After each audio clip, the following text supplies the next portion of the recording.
My assigned report is about launch process. Under the launch process, meron tayong product concept. So, product concept, a product concept is a detailed blueprint of a company's product plans to bring to market. It outlines the product features, benefits, and how it differs from existing offerings. It is the roadmap to the product manager for development, highlighting the vision customer need it will fulfill. Also, it shows the product's life cycle and usability, guiding marketing and strategic planning to ensure its success. So, ang product concept ay detailed blueprint or plano ng isang kumpanya para sa kanilang mga produkto na dadalhin sa merkado. Ito ay naglalarawan ng mga features, benefits, at kung paano ito iba sa mga produkto ngayon. Sinasabing dito na ang roadmap patungo sa product manager for development. Aside from that, ito rin yung nagpapakita ng life cycle at paggamit ng produkto na gabay sa pagsasalin-salin sa merkado at strategic planning upang tiyakin ang tagumpay nito. So, what is the product concept importance? So, meron tayong mga importance ng product concept. The first is strategic focus. Sa strategic focus, ito naman yung nagsisilbi na strategic na tinatawag na cornerstone o batayan. Helping team stay on the product purposes, target market, at pangunahing mga kakayahan, which is mapapadali ang development process at panatiling itong nakatuon hanggang sa mga layunin nito. The next is marketing validation. So, bago tayo mamuhunan, a product concept help validate the needs in the market upang tiyakin na mayroong demand ang produkto at tinutugunan nito ay ang tunay na mga pangangailangan ng mga customer. The next is feasibility analysis. Sa feasibility analysis, ito na may nagbibigay daan sa pagsusuri ng technical and financial feasibility ng isang produkto na maaaring magbigay informasyon sa paggawa ng mga decision at nag-i-inform para sa decision making and resources allocation. The next is customer centricity. Ito na may nagbibigay ng katiyakan sa produkto sa kanyang disenyo na nasa isip ng mga customer. Nakapokus din ito sa mga needs ng ating mga customer at mga nais. Mga kagustuhan o preferences, which is essential for creating product na iniibig na at tatanggapin ng mga tao. Next is marketing and communication. Ang concept ay naging pangunahing message para sa mga marketing team upang ipaalam ang mga product benefits at features to potential customers, creating a story na kaakit-akit na nagtutulak ng interest at benta. Next is decision making. Ito ay nagpro-provide ng paggawa ng matalinong desisyon sa buong process throughout the product development process, from initial design to final launch and beyond. And the last is the investor attraction. Ito naman ay para sa mga startups and companies seeking fundings. And isang matibay na product concept can attach inventories, can attract investors by demonstrating the product potential impact and profitability. So, let's proceed to the concept testing. What is concept testing? So, concept testing is defined as a research method that involves asking customers questions about your concepts and idea for the product or services before launching it. Those you can gauge your customers acceptance and their willingness to buy and therefore make critical decision before the launch. So, from the word testing, so ito nga yung pagsubok o pagsusuri dito. Sa concept testing ito, dito sa concept testing na ito, ay isang pamamaraang pananaliksik na nagpapakita sa pagtatanong ng mga tanong sa mga customer tungkol sa mga konsepto or idea para sa isang produkto or serbisyo bago ito ilunsad. Sa gayon, maaari mong sukatin yung mga pagtanggap ng iyong mga customer at ang kanilang kagustuhan bumili. At sa gayon ay gumawa ng mahalagang desisyon bago ang paglulunsad. So, ano ba yung benefits ng concept testing? By using concept testing, dito nakasalalay yung positive thinking mo na sa bawat bagong feature or idea ng product mo, ikaw ay magtatagumpay. Alam naman natin na pagdating sa business is customer is the dapat laging kino-considered natin.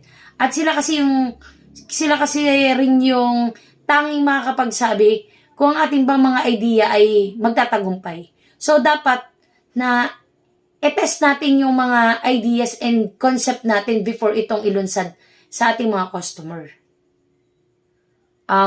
Concept testing method. Over the years, researchers have designed and applied many different concept testing method.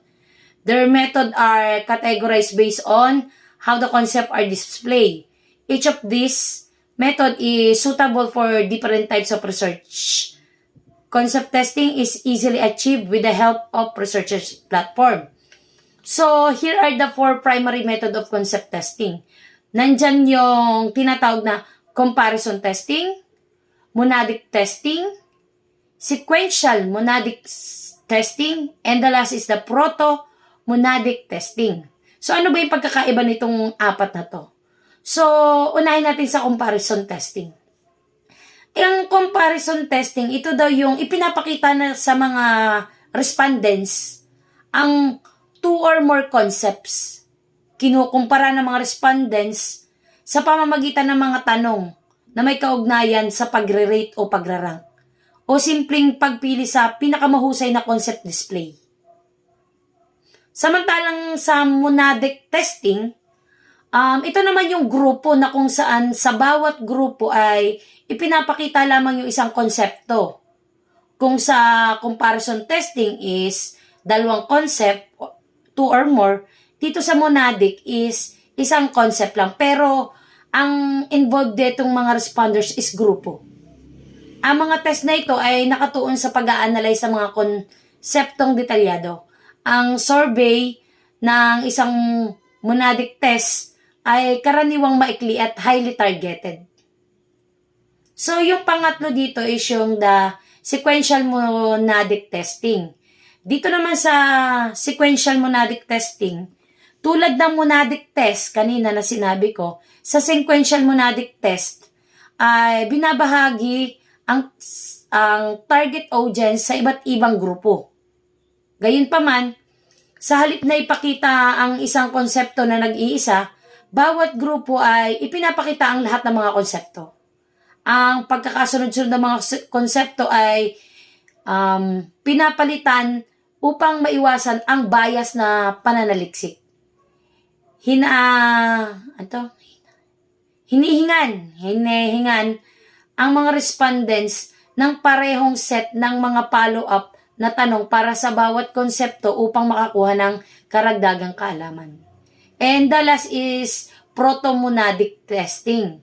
Sa proto-monadic testing ay kinabibilangan ito ng isang sequential monadic test na sinusundan ng isang comparison test. Dito, una,